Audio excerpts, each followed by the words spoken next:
We have a holistic sense of achievement. And Professor Neville Yang is speaking to this holistic sense of education. I think we really need to fast track our reform. Let me say this, Ratigan, that Jamaica currently is experiencing what they're calling education transformation. And for those who have followed the conversation around education in Jamaica and the broader Caribbean, you'll see specifically in Jamaica in 2021, we had the issuing and the publication of what we call the Jamaica Education Transformation Report, otherwise known as the Patterson Report, that was chaired by Professor Orlando Patterson.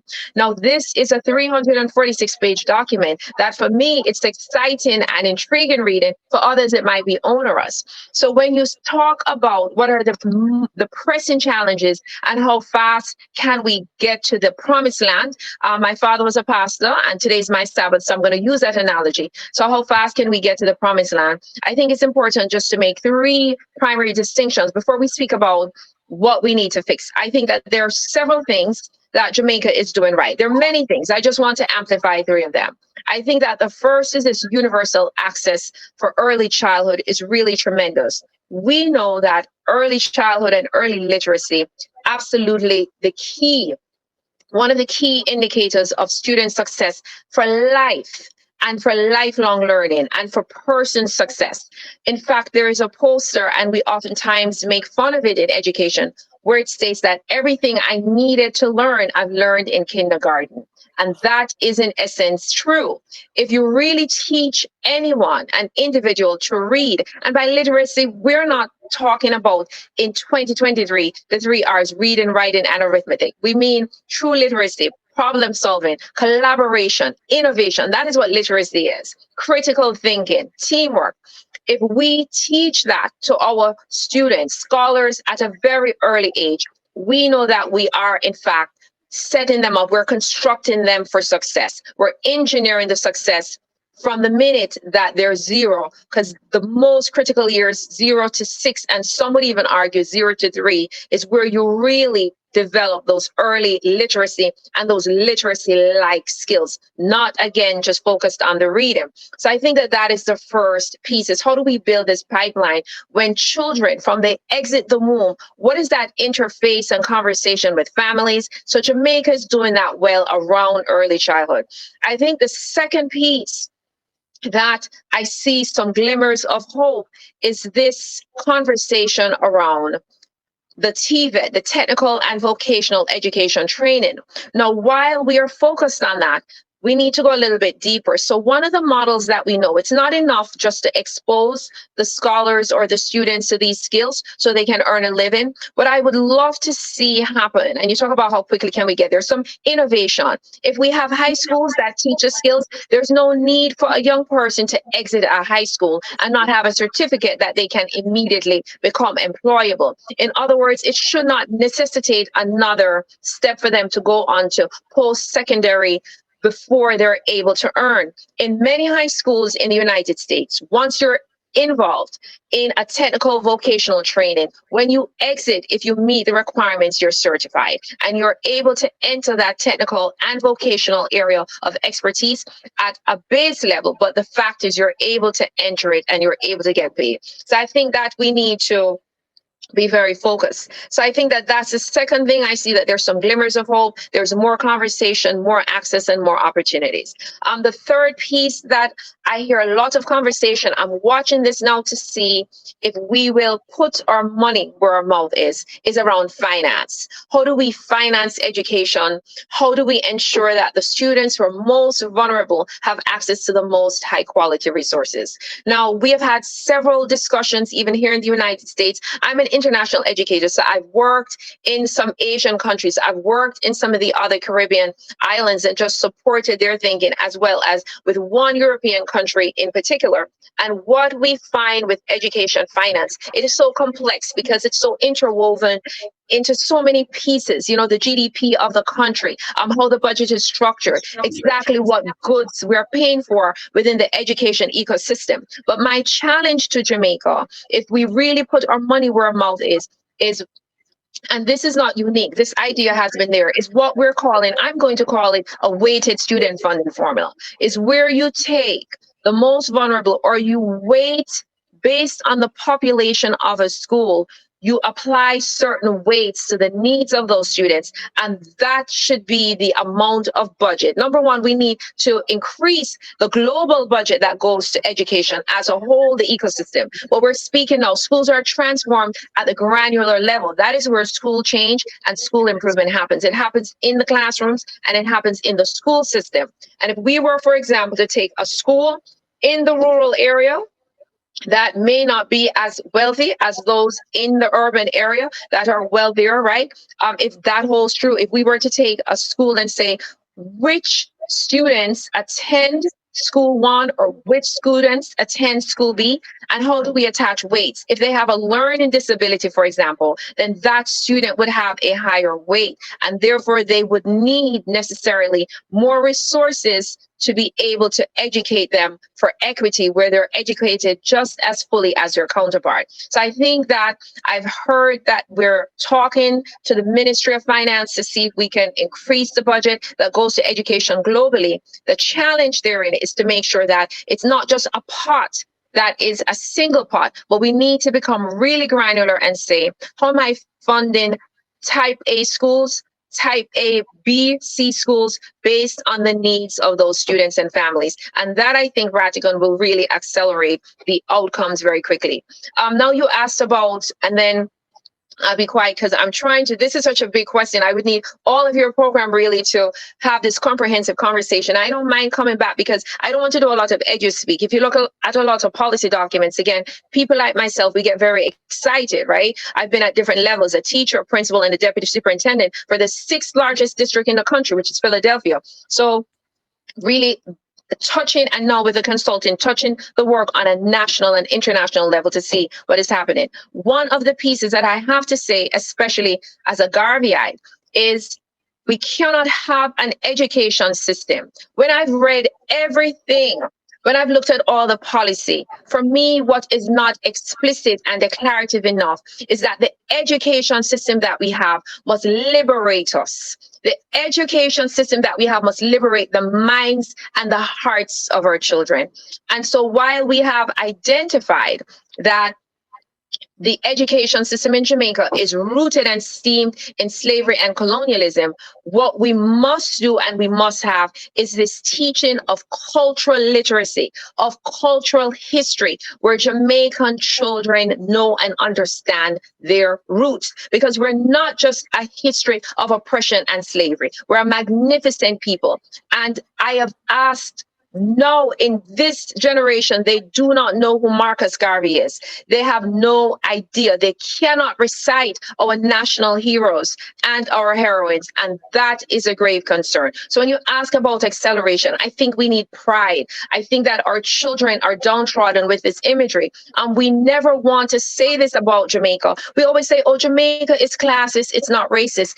That is a lie we tell ourselves so we can feel better. It's a story that we tell ourselves. Jamaica is, in fact, one, it retains the vestiges of racism, because when it comes to racism, what we're really saying is that the majority, we know that our motto is out of many, one people, and that is what we love about Jamaica. But the undercurrent, the residue of that is that the majority of children who attend public schools in Jamaica that are under-resourced and underperforming are Black children. And we have to call it out. Just like how ratigan, when we're here in the United States, Jamaicans are so vocal about politics and social issues in the United States. We need to be just as honest and courageous about those issues in Jamaica as well.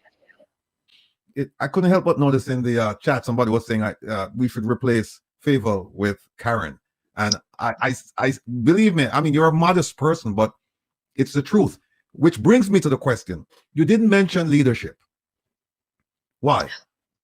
I didn't mention, so we know leadership is important. So I just want to say, first of all, and I'm always so mindful, coincidentally, I actually saw a minister last night at a function that I attended. And so I just want to say, when it comes to supporting leaders, and it comes especially to supporting women in leadership, I'm a girl's girl. So what I thank them for that comment, but my hope is to continue to be able to engage with the minister, because this is hard work, right? And so we're not here, Ratigan, to litigate certainly the who, but the what. So when you talk about leadership, I did not mention leadership specifically because leadership in education is not as simple as we speak. So for example, governance. So we can't discuss leadership without talking about governance, right? Because leadership at a granular level speaks to the school principal. In Jamaica have education regions. They have the regional officers. So that is leadership. And then you have the minister and the Ministry of Education and the permanent secretary and all the what we call the layers. I don't like the term bureaucrats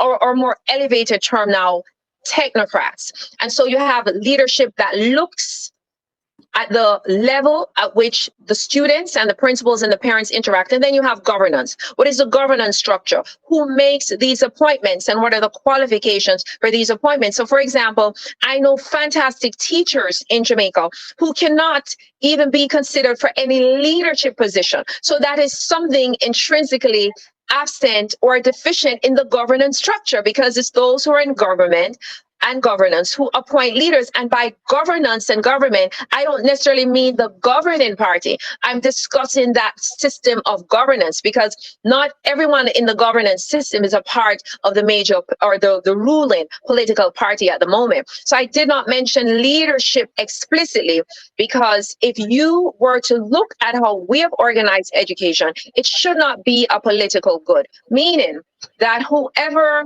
runs the education system, because of how we're structured by the British system, really should be independent of whichever political party. Just like how we have superintendents, typically that should be the person. To me in Jamaica, the minister functions like the Secretary of Education in the federal government, but we don't have a federal system. So governance, we need someone who, regardless of political party, regardless of the governing party, would be able to oversee the education ecosystem in Jamaica. And that is a complex conversation to really break down to people why this is important, why this is necessary. So we only know, so we get to the school level and you have principals. How do we get to those appointments? Who makes those appointments? Where do we have accountability within the system for those appointments? It ties again to governance. So I don't want us to do a drive-by, Ratigan, because leadership is important. Governance is important. But if we really want to be radical for our children and to not make education a political talking point, then what we ought to do is to have what I'm going to call an education star, independent of the political system. You know what? I couldn't agree with you more. And part of that is because I've listened to this current minister. I've listened to her and I've listened to you. And I've learned much more from you in 5 minutes, 10 minutes, every time we speak, than listening to this lady speak. And I'm not trying to berate her, but again, you're right. It's about the system. Because here you have a system where you put a square peg in a round hole. She has no business being over there. And the thing about it is that people let their ego rule their conscience, because her conscience should tell her, look, I'm not the most qualified. In fact, I'm failing. I should leave. But the ego says no because of the power. Just want to be emphatic. And certainly you're entitled to your own opinions, and that is certainly the case. That I think it's so critical, especially with those who, as practitioners, who can support the minister in this role, that we ought to. And I just want to be emphatic with that. But let me say this to you, though, Karren. How long has she been minister? All right. I know. I rest my case. In terms of the constitutional reform, not with that level of specificity, but certainly is to decouple education, at least the head, from any political, I would say, independent of the political system or independent of political parties. Understanding, of course, that the governing party will have a role, but certainly not that. So we've made that education of having some recommendation of having that decoupling within the constitutional reform. The question for me, is how much longer and how soon is too soon, right? And how soon is not soon enough. And I think that justice delayed is justice denied, and education improvement and reform delayed is education denied. So we do not have time to wait on the constitutional reform process that is taking place in Jamaica. You're absolutely correct. We need to embed it in the system to ensure that it is sustained and that it becomes not just a part of the policy, but the life of our country and in our community. However, I think that those are decisions that we as the government, I don't think we need a constitution to tell us that we need to decouple, or we should. I think legally it would be very much allowed if the government were to say, and by government again, I'm not speaking about a ruling party, because sometimes when we have a large Jamaican audience, we tend to think of government as a ruling party, whereas in the United States, for us, government is everyone, right?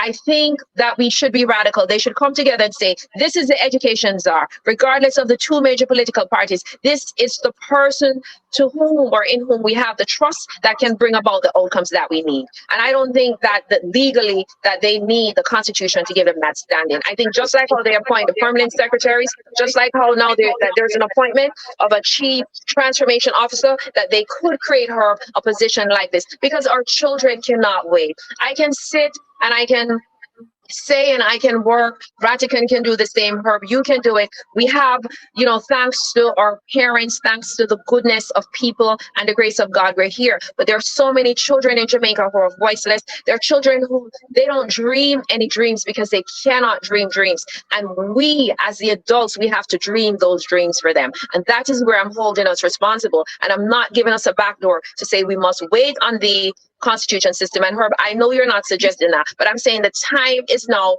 to make these changes, because our future really depends on it. That keeps all of us up at night globally, right? So we've had this learning loss that they call it, and it's sexy to talk about. Everybody likes to talk about the COVID-19 learning loss. The issue is that no one really has done a concerted effort, certainly and globally, and perhaps, right, in Jamaica, to say, now that we've had this, how do we remediate and accelerate students? Because now you need a different kind of teaching, and therefore a more qualified and informed kind of teacher to be able to do accelerated learning while you're remediating, right? And so it's not just a broadband, it's not just a technology issue, it's an instructional issue. So technology without sound instructional practices really become meaningless. So we could have all the broadband we want if our teachers lack these skills and the expertise with how to leverage and infuse the technology to advance and accelerate our students. It really doesn't matter. It doesn't mean anything. And that I can't emphasize that enough. So I hear you, absolutely agree. Ratigan mentioned the diaspora earlier, and I love my Northeast diaspora to Ratigan. My term ended, so I didn't go on to big and better. My term just ended, and I was willing to step aside for somebody else, which is not, we don't see that very often in our culture. But Herb, to say to you that really what needs to happen is simply this. Access to technology gives us access, but it doesn't give us the instructional tools that teachers need to be able to support students in their learning. And that is just one piece. And that's why we always have to have a deeper conversation. I'm a systems person, so my journey has taken me across different systems, not just the education systems. And so we need to be so strategic and thoughtful about how we're now accelerating learning in Jamaica. And let me tell you something else, and I'm going to call this out because the children are counting on us. You know what happens in Jamaica? The people who can do, and the people who can't suffer. And because the people who can are doing, and they say, okay, I'll get my children caught up. I'm going to get the tutor. I'm going to send them to this academy, send them to this summer program. And then those who can't, they languish. And because of that, there's no outcry, because the people who can do, and they would be the most vocal and the most resourced. So we really need a call to action. We need some kind of outrage, not intellectual, beautiful, wonderful, nice intellectual words. We need someone to simply ask the question, what do the children need? When do they need it? We know Ratigan that it's no. And how do we get there? So you have given a great vignette of what some of the, I'm going to call the infrastructure, those issues that undergird like what we need, the dysfunction in education, if you will. And I think you raised something that is so critical. You said, what is missing? What is missing is that we have to be careful. Education is sexy, but we have to be careful that the sexiness of education is that children do well. That is what is exciting. So why that is happening? 3 reasons. Number 1, we sometimes get to a place where we want to look good instead of be good. And so we want to use all the buzzwords. We want to say that we have this system and we're looking at data and teacher training. It sounds nice and fancy. So that is problematic because it's not deeper conversations. It's almost like that person you meet and we say, boy, your mouth sweetie, but you take away away, you subtract the sweetness, the substance is lacking. So that is number one. So I would unpack each of those. When you say we have this and we have that, what is the substance? When people come, I get this call all the time from high performers, middle, low district superintendents, secretaries of education. And as I'm listening, I'm always listening deeper to hear what they're really saying. Or do they want to sound good, or do they want to be good and be good for children? And that is the question, right? The next thing is, and Lord, I'm going to mash on corn, but not for mashing on corn for children. Because everyone went to school, everyone goes to school, because everyone has some experience with schooling. Whether you went, your parents went, your children went, everybody believe that they know what is best for education. That is not true. If that were the case, then all of us could say that we would be masters at everything else. So we don't take that approach to the legal field. We don't take that approach to the medical. We don't take it to the tech field. Why do we believe that that approach should take place in education? It's actually disrespectful to practitioners. I can teach a person to read. I don't know if Ratigan, as brilliant as he is, can teach Herb anybody how to read. I know I can. I have taught children how to read, and even children with learning needs. What am I saying? It's not about me. I'm just using that metaphor to say what is happening in ISAT is that there are people where the theory, they can regurgitate theory and facts, but they do not understand in practice what it means. And they've never been to the promised land, right?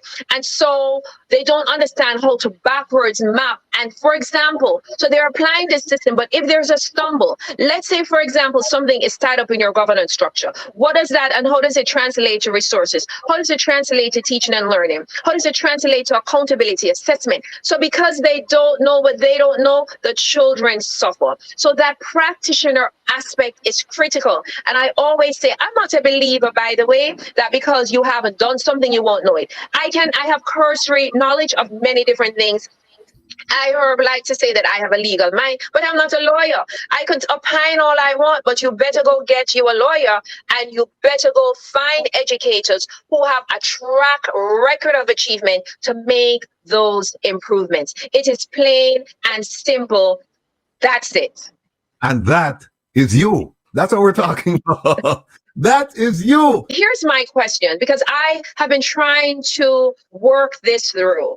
What would it take to educate at a reasonable level the average child in Jamaica? By average, I mean walking in with the skills or a little bit below grade level, no learning disabilities, just the average. I'm just asking from zero, or not from zero, from what we call primary to secondary school. What would that take? I attended Dunrobin Primary School. Then I graduated from St. Catherine High and Wilma's Girls Sixth Form. So what would that take? What would be the cost of that?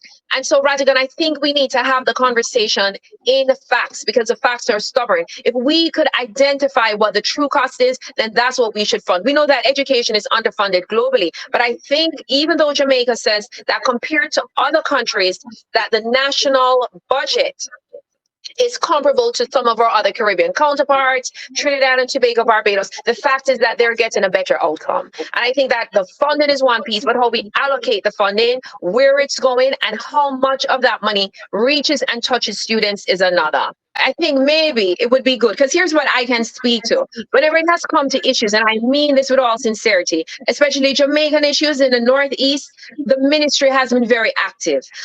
They got a lot of support, I know, certainly from the Honorary Consul in Philadelphia, but I cannot speak to at that level. My position is more of a community position. I wouldn't be able to speak to that, Herb. So I don't want to necessarily paint a wide brush, but it might be helpful just to ask what is their level, or could be their level of engagement with these kinds of issues. But I know that they tend to be very hands-on. I want to be fair, certainly, to the Ministry of Foreign Affairs, and just to say that, because that has been my experience every time. What issues do you have? If you could go in and change some things with the Global Jamaica Diaspora Council, given your experience, what would you change? Yeah, I think so. I think that that's a great question. And we've certainly had like an extensive and extended feedback on our role within the Global Jamaica Diaspora Council. I think that, and let me just say, right, for me, again, I like innovation. So I love this idea of being able to communicate with fellow diaspora members across the globe. And because in the Northeast, sometimes we tend to think that we're the diaspora, and the fact is we're not. We may be the most active and perhaps the largest diaspora, but we're certainly not the only diaspora. And I think that that was interesting when it comes to national issues of development, especially around the Sustainable Development Goals, contemporary issues we led and served during the COVID-19 pandemic. And it gave this sense of wholeness. And it was very dynamic, depending on what the issues are and where we could find and access collaboration and consultation with our peers. So when you ask, I think like that innovation is just brilliant. When you ask about what we can do better or we should do better, I think for me or for us, what I would say is, having served in the role, the first area that would at least be a major area of improvement is for us at the end of our tenure is to be able to identify specific policy areas where we had an impact on. I'm all about accountability. So for example, as I reflected, I would like to say to you and just to my constituents that voted, hey, here is how we impacted. You know, we impacted early childhood policy. We impacted crime and citizen security. Like, for example, we impacted the trafficking in Jamaica. So one of the things we were advocating for is this public identity of those who are listed as traffickers or child molesters. Now, people say in Jamaica, they're going to get street justice. That's not possible. We hear all of that, but I'm just using those as radical examples. But I would like to, Ratigan, be able to have pointed to 3 or 4 specific policy as a policy actor to say that during my tenure, I can point to this and say that this is where and how around policy we had an impact. And that, I think, would be the first, because that's an accountability measure, not just for me, but for whoever served in the position and for the council as a whole, for the organization, that we have the kind of accountability measure. So that's number one. I think number two, that would be, and I know that we served during COVID, so I see where this is shifting or changing, is the ability to interface with the council members in person, again, in consultations, for example, with the different agencies in Jamaica. So now I know that this group, it appears to be happening, and I am rooting for them. And in fact, suggesting some of the different, so for example, if you look at the Education Transformation Report, or if you just look at any report in Jamaica, if you read what CAPRI is putting out, you know that there's certain organizations, PIOJ, PSOJ, all of this is important to say, where are these civil society and civic organizations? Where do they stand on different policies? And then what is the feedback from the diaspora to inform these different agencies and maybe have consultations with them? I wouldn't say quarterly, because I understand now that people are so busy, but at least maybe twice a year, direct face-to-face. So those would be 2 major improvements. My leadership is very hands-on, Ratigan. I'm very granular. I'm not the kind of leader. I don't need to be invited to anyone's house for dinner. I don't need to be to receive any platitudes. My work is very in and among the people. And so when you ask me like what we can improve, immediately I go to how could I have better served my constituents? How could I have better serve the community and the people? And that would be where I could say, okay, this is what we did. We did a lot of good things, but the long-term impact around policy to me was missing. And I think we have an opportunity to remedy that. The informative information presented in this video is motivational and is positively aimed at inspiring, educating and entertaining the viewers with the cutting edge of critical reasoning. If you enjoy the contents on the Black Radar YouTube channel, please consider subscribing to show your support. This is Mutabaruka. We want to present to you a wholesome kind of level of consciousness right now. So subscribe and tell your friend them. This is Mutabaruka.